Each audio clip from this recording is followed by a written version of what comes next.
آج ہم ایک انتہائی اہم تجزیہ شروع کرنے والے ہیں۔ آئیے بغیر کسی تاخیر کے شیعہ اسلام کے 9ویں امام امام محمد التقی، جنہیں الجواد علیہ السلام بھی کہا جاتا ہے، ان کی عظیم زندگی اور ورثے پر ایک گہری نظر ڈالتے ہیں۔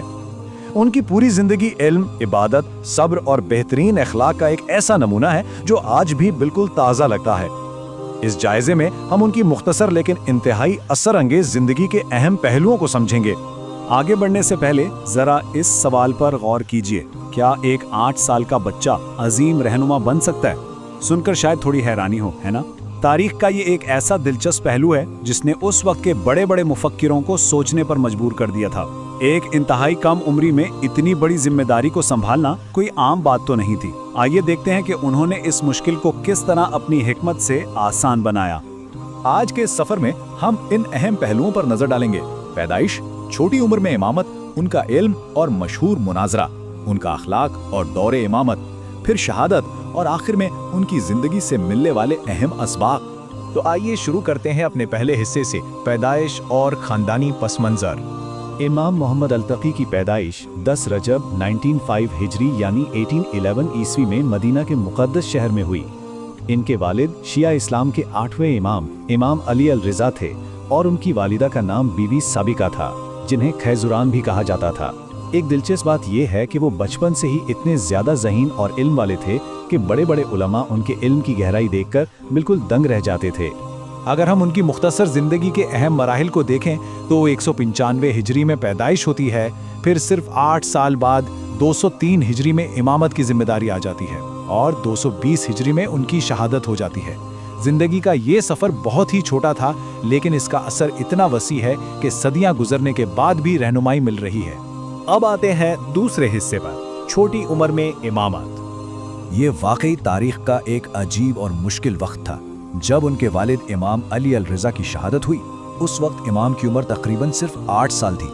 اسی چھوٹی سی عمر میں ان کو امامت کی عظیم ذمہ داری مل گئی۔ اب ظاہر ہے اس معاشرے میں لوگوں کو حیرانی تو ہونی تھی کہ اتنی چھوٹی عمر میں کوئی قوم کی امامت کیسے کر سکتا ہے، لیکن یہاں جو چیز سب سے زیادہ متاثر کرتی ہے وہ یہ ہے کہ امام نے کسی لمبی بحث کے بجائے محض اپنے کردار، حکمت اور علم سے ان تمام سوالات کا عملی جواب دے دیا۔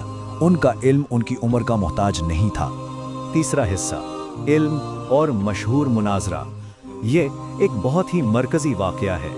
ذہن میں ایک منظر لائیے، ایک طرف عباسی حکومت کا سب سے بڑا اور تجربہ کار عالم یحییٰ ابن اکتم موجود ہے، جسے خلیفہ المامون نے خاص طور پر بلایا تھا، اور دوسری طرف ایک نوجوان امام محمد التقی۔ یہ عمر اور تجربے کا ایک اتنا بڑا فرق تھا جس نے پورے دربار میں ایک عجیب سی توقع اور بے چینی پیدا کر دی تھی۔ ہر کوئی دیکھنا چاہتا تھا کہ ایک نوجوان اتنے بڑے عالم کے سامنے آخر کیسے ٹھہر سکتا ہے۔ لیکن نتیجہ سب کے قیاس سے بالکل مختلف نکلا۔ امام محمد التقی نے ایسے گہرے اور علم سے بھرے جواب دیے کہ پورا کا پورا دربار سناٹے میں آ گیا۔ اس مناظرے نے یہ بات پوری طرح ثابت کر دی کہ علم اور حکمت کا تعلق صرف عمر یا کسی ظاہری تجربے سے نہیں ہوتا۔ ان کے جوابات اتنے کامل تھے کہ بڑے بڑے علماء کو ان کی صلاحیتوں کا لوہا ماننا ہی پڑا۔ چوتھا حصہ، اخلاق اور دور امامت۔ امام کا ایک بڑا ہی مشہور لقب تھا جواد، جس کا مطلب ہے بہت سخاوت کرنے والا یا انتہائی سخی۔ یہ لقب بس ایسے ہی نہیں مل گیا تھا، بلکہ یہ ان کے عظیم اخلاق، غریب نوازی اور ان کی زندگی کا پورا نچوڑ تھا۔ انہوں نے اپنی زندگی بالکل سادگی اور تقویٰ کے سانچے میں ڈھال کر گزاری۔ اگر ان کی روزمرہ کی عادتوں پر غور کریں تو ایک بہترین توازن دکھتا ہے۔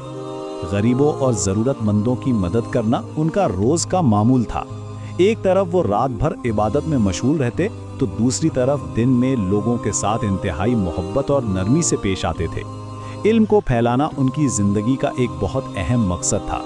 عبادت اور انسانیت کے درمیان ایسا توازن واقعی کامل ہے۔ اسی دور میں ایک اہم واقعہ ان کا نکاح تھا۔ خلیفہ المامون نے اپنی بیٹی ام الفضل کا نکاح امام محمد التقی سے کرایا۔ اب تاریخی روایتوں پر نظر ڈالنا ضروری ہے۔ تاریخ بتاتی ہے کہ اس شادی کے پیچھے عباسید حکومت کا اپنا ایک سیاسی مقصد چھپا ہوا تھا۔